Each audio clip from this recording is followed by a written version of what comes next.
Խաչատրյան, վաղաշապատում մեծամասնություն ձևավորելով եւ վաղաշապատի հաղթանակը արդյոք Նիկոլ Փաշինյանին քարտ բլանշ են տալիս կաթողիկոսին հեռացնելու համար։ Նիկոլ Փաշինյանին որևէ պատահար, որևէ երևույթ, որևէ անձ կամ առարկա չի կարող քարտ բլանշ տալ եկեղեցու գործերին միջամտելու համար։ Ինչ ինքը հիմա անում է, դա հակասահմանադրական է։ Սահմանադրությամբ եկեղեցին անջատված է պետությունից եւ աշխարհիկ իշխանության ներկայացուցիչը չի կարող միջամտել հոգեվոր իշխանության գործերին։ Աստծուն, Աստծուն, Կեսարինը Կեսարին։ Դա ուղղակի Փաշինյանի անձնական էմոցիաներն են եւ դրանք բավարարելու համար ինքը չի խորշում նույնիսկ օրենք խախտելուց։ Դա առաջին, հիմա Էջմիածնի հաղթանակ 50%-ից ցածր մասնակցություն, 50%-ից ցածր վստահության մակարդակ։ Այսինքն Էջմիածին խոշորացված համայնքում ինքը վայելում է ընտրողների 22-23%-ը ընդամենը։ Եվ երրորդ հարցը, ընտրությունների ժամանակ Նիկոլ Փաշինյանի թիմի ներկայացուցիչը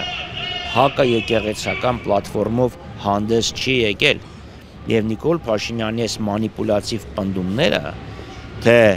Արգիշտի Մեխակյանի հաղթանակ իրեն հնարավորություն են տալիս կամ իրավունք են տալիս կամ ուժ են տալիս շարունակել հակաեկեղեցական պայքարը, իրականության հետ բացարձակապես որևէ աղերս չունեն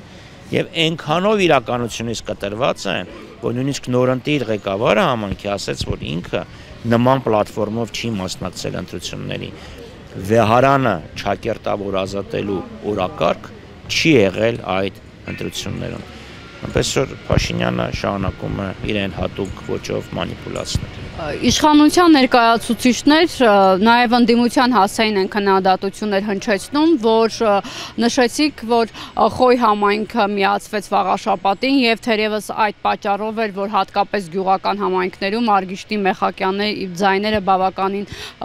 մեծամասնություն կազմեցին։ Հիմա ասում են խտրական վերաբերմունք է գյուղերի քաղաքի միջև եւ իրենք այդ 23 ընտրատեղամասում 17-ում մեծամասնություն են կազմել եւ միայն 6-ում է ընդդիմությունը հաղթել, ըստ էության պարտություն է արձանագրել, ինչպես կարձագանքեք։ Այսինքն օբյեկտիվ իրականություն է, որ ընտրություններից առաջ փոխվեց վարչական ներողություն վաղարշապատ խոշորացված համայնքի կազմը։ Սահմանները փոխվեցին եւ վաղարշապատ քաղաքային համայնքին միացվեցին գյուղական համայնքներ։ Հիմա ինչ կապ ունի դա խտրականությանը։ Մյուս օբյեկտիվ իրականությունն այն է, որ այդ նոր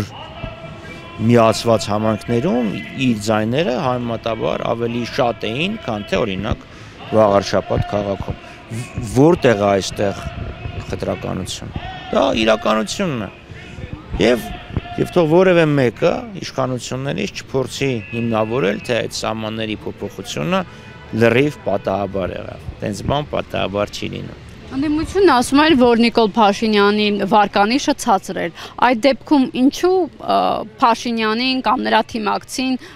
վաղաշապատում ընտրեցին։ Դե 22-23%-ը եկեք ընդունենք, որ ցածր է, համեմատած նրան, ինչ ինքը հավաքել էր 18 թվականի դեկտեմբերին եւ 21 թվականի հունիսին։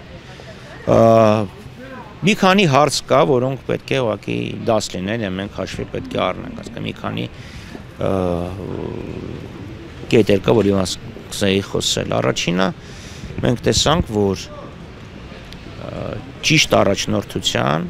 հետևողական սկզբունքային նպատակասլաց աշխատանքի դեպքում նույնիսկ այս պայմաններում, երբ Հայաստանը Նիկոլ Փաշինյանը տանում է դեպի միահեծան բացարձակ բռնակալություն, հնարավոր է ընտրողների մեծ թվով ձայներ ապահովել։ Մյուս խնդիրը այն է, որ մենք տեսանք, որ մեկ ընդդիմադիր ուժ չի կարողանա մրցակցել իշխանության հետ եւ այստեղ անհրաժեշտ է ընդդիմադիր ուժերի կոնսոլիդացիա։ Մեխանիկական միավորման մասին ես չեմ խոսում, որը այդքան էլ իրատեսական չեմ համարում։ Եվ երրորդը մենք տեսանք, որ ասենք սա արդեն ավելի շուտ պետք է սավրաուշահություն դարձնեն փոքր քաղաքական կուսակցությունները, ուժերը եւ հասկանան, որ եթե իրենք չունեն շանս անցնելու անցողիկ շեմը, պետք է վերանայեն ընտրություններին մասնակցության իրանց ձևաչափը։ վերջ-վերջը տեսեք Փաշինյանը հավաքելով